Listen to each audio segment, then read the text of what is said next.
据了解，台南市今年到达掠绿鬣蜥的数量达高达10705只，打破历年纪录。嘛，互绿鬣蜥繁殖已经影响生态甲作物的危机，备受关心。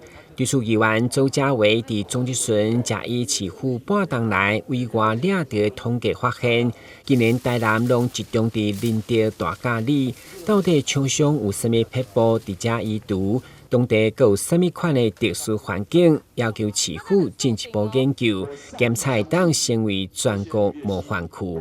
就奇怪了，好，绿鬣蜥怎样？每个月固定在仁德区大甲里办会员大会，然后会员大会的邀请函都不小心被你们厂商知道，然后都去那边进行大屠杀，所以绿鬣蜥都在仁德区大甲里都杀得到。奇怪了，1到6月总共抓了4815只，有2705只在同一个区的同一个里面抓到。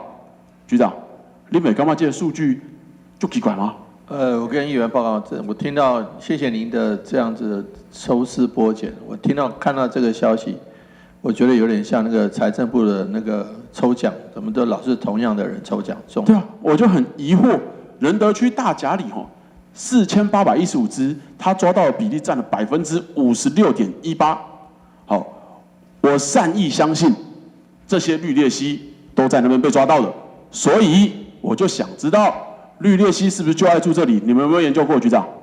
绿鬣蜥比较喜欢在那个像我们那个湿地河边那一边在游走比较多。啊，真奇怪，拢敢那伫迄里，啊，唔着这绿鬣蜥拢足巧，知影过马路个白里啊，都还无要过，大家拢留伫遐红台。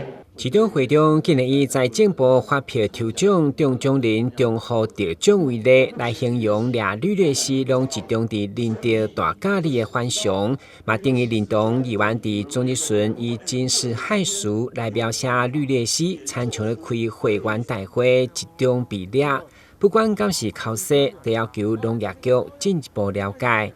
台南新闻，阮自林盈光采访报道。